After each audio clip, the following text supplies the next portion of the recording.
Hi, welcome to this tutorial. Today we will be learning how to create a bit of damage with procedural textures. In this case, blistering painting that reveals rust. So I hope you like it and let's get started.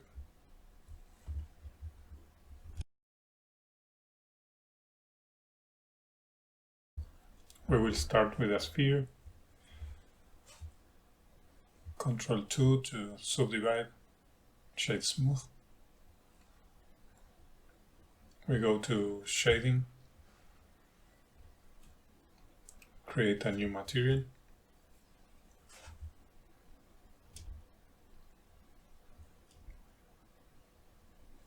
To start, we will add a texture.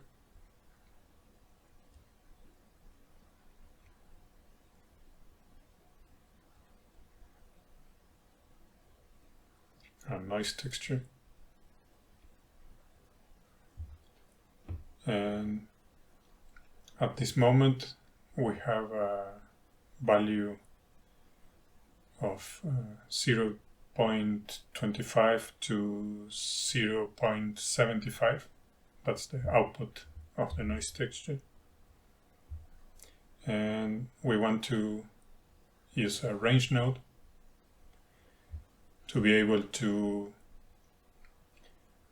separate this scale in different ranges. This is like the same as using the color ramp, but with the map range we have the values exposed and it's easier to make things interact. As you can see, if we move the black to the middle, it's the same as increasing the from value, and the 2 min and 2 max are the values. In this case 0 is black and 1 is white. You can see the result is exactly the same.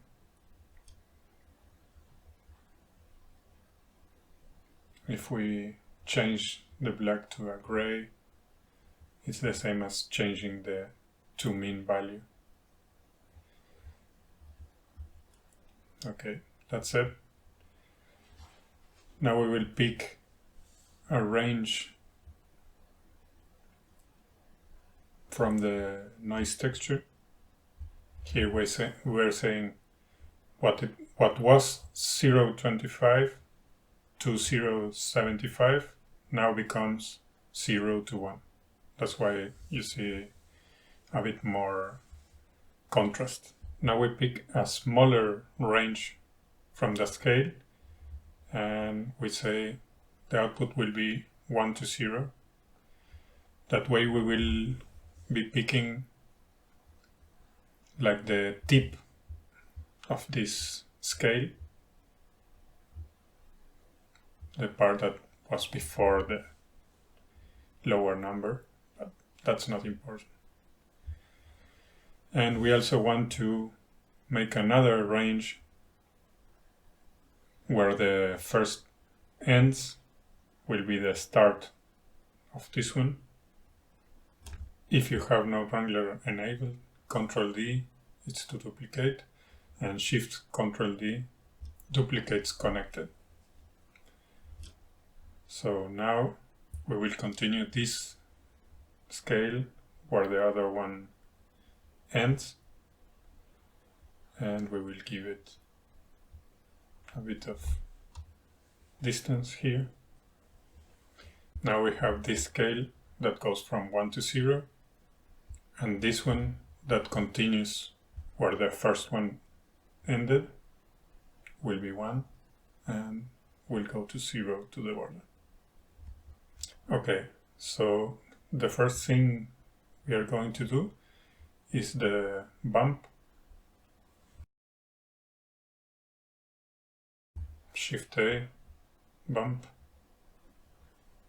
we will connect it. I like to leave everything as it is and manage the distance independently on each value. When you're going to mix multiple values, it's easier if you do it like this. Okay, so what you're going to do now is to take this one, that is the second one we created, and we are going to plug it to the height of the bump node, and we are going to add a math node with a multiply, and here we will be picking the height of this texture. Let's try with this value. Let's see how this looks by connecting the principal BSDF. I will change the color to make it easier to see the bump. That's fine for now. This will be the paint, the blisters, and we will use the other one to make the rest. Shift D to duplicate. We'll plug this one. We will use the same value for now, and we will add it to the other one. This way we can control the bump of each range or section separately.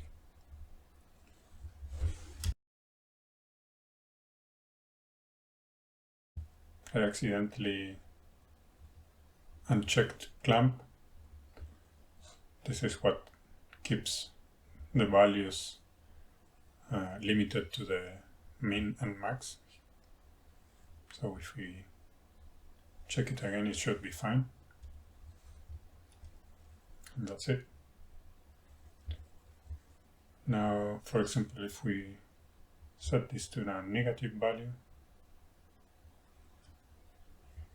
it will subtract from the other one, and that's a bit more what we are looking for in this case. Since I want to control the detail and the roughness of the noise textures separately for both, I will duplicate and use one for each. Now we can change a bit the detail. This will make the render view a bit slower, so be careful.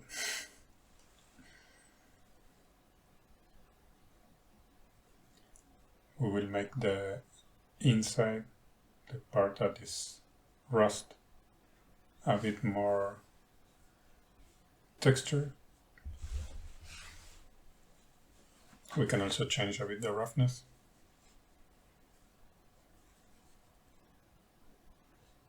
And we will do the same, but not that strong with the paint. That looks more like blisters. And that's starting to look like what we wanted. And now we will take care of the colors.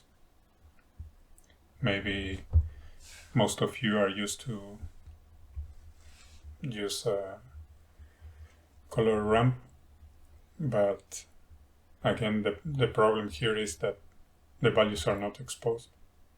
So we are going to see an alternative way to do this. In this case, we will be creating a bit like a rust color, a gradient. You can pick the colors you want.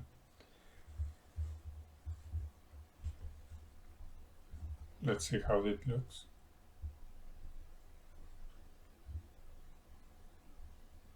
And now we will do the same for the paint. Let's duplicate this. Now we take the output of the other map range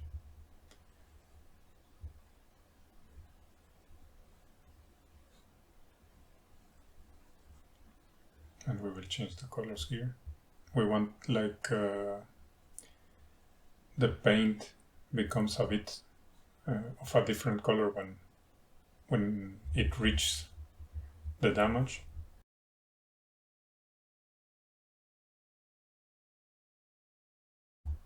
We will be changing these colors later, so don't worry too much. Okay, so let's invert these two. This way it becomes darker when it reaches the damage. So as you see, we have no way to control the colors if we create a node group. So what we are going to do, mix RGB. Let's compare the two so we can see that the result is the same. In this case, we will take the first color, click and drag, drop it in the first color there, and do the same with the second one. And now we use this as the factor. This is the result, and as you can see, it's exactly the same. But in this case, we have the colors exposed, or the values, and we can change them from outside the group when we create it.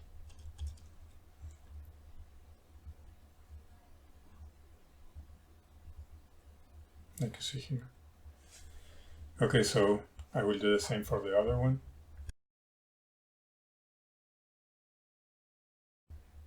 Okay, so to mix them, we need to create a mask. We are going to take the smaller one. When you're using Node Wrangler, if you hold Ctrl-Shift and left-click a node, it will show you that node output by connecting it automatically to an emission node. Okay, so we add a math node.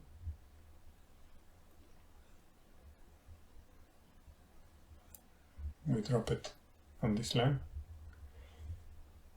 and we will set that everything that is greater than 0 will become 1, no matter the value.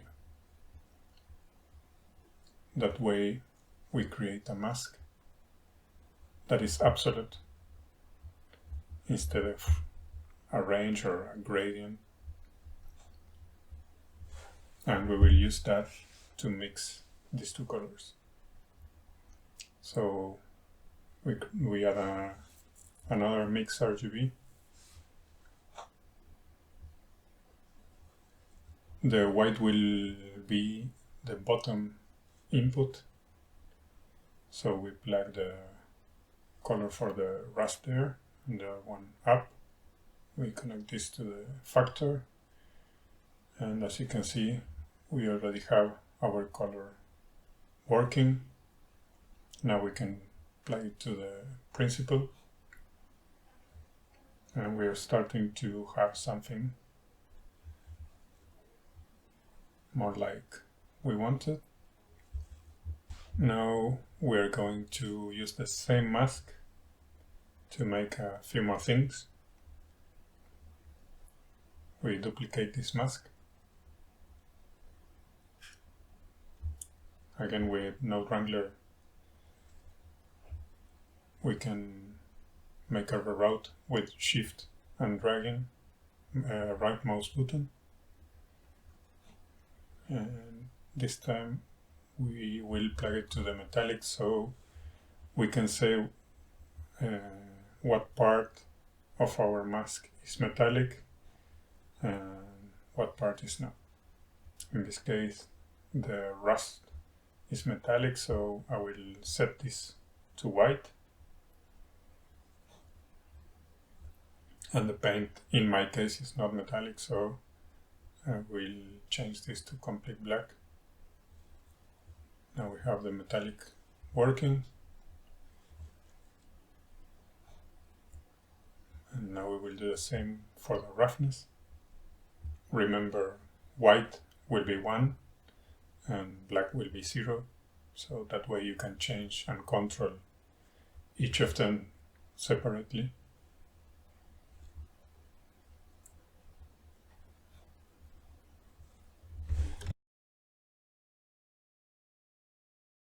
As you can see, now we can change the paint roughness independently. And the same for the rust.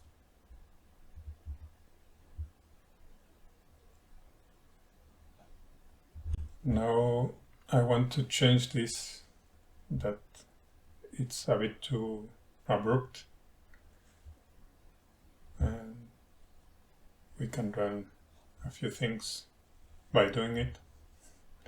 We will use a RGB curve. To explain this, I will make an example here. This is a spherical gradient, and if you see, the scale is linear. That means that it grows with a constant increase.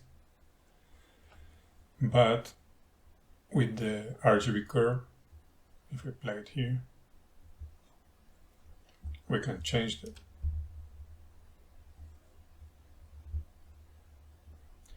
So you have the linear growth here. This represents 0 and 1. And if we change, make it instead of linear, it will follow the curve. And that's what we want to fix those blisters. Now let's go back to what we had. And with the curve, we can make the start here less pronounced.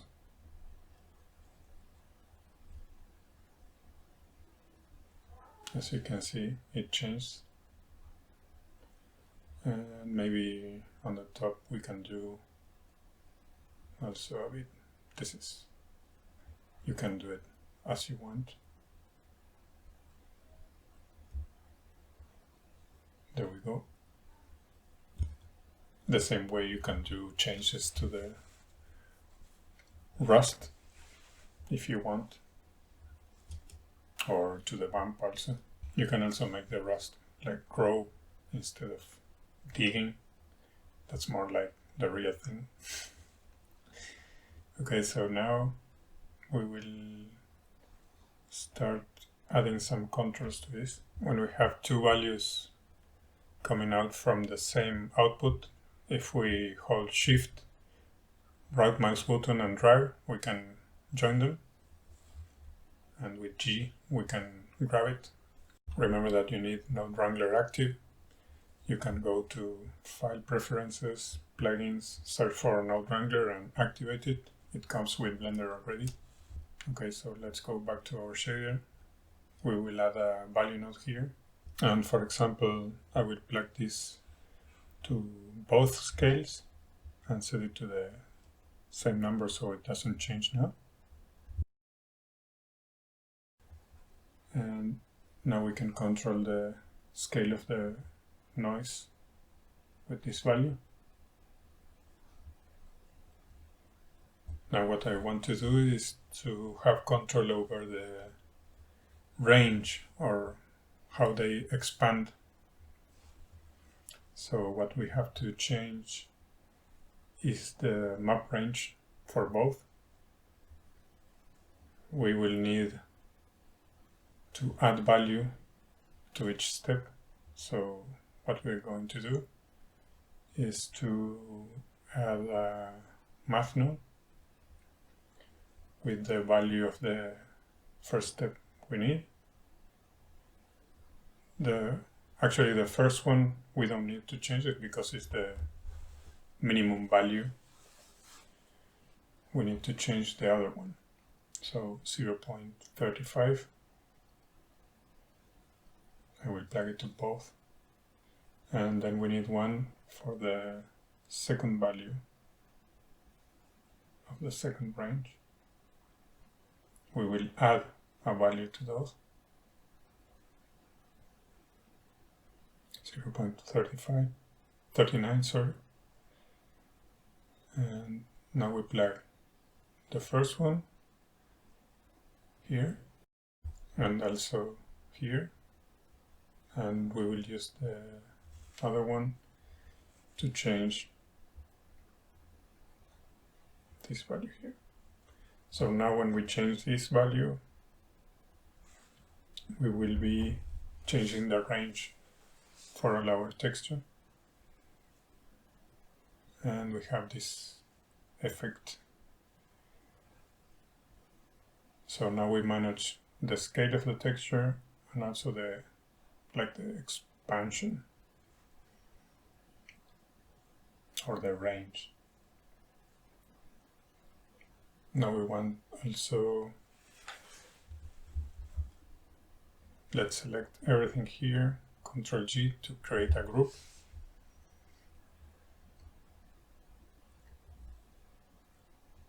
If we press N, you will have this menu here where you can control the names and the limits of each value.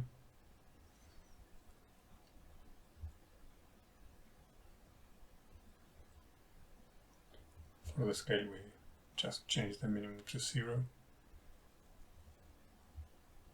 We can delete this now, and we will change the values. You can later set the minimum and maximum values depending on what you are looking for, and also the names.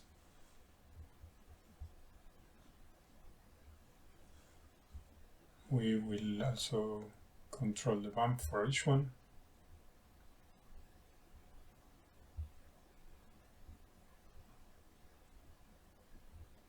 You can duplicate this node if you want, Shift D.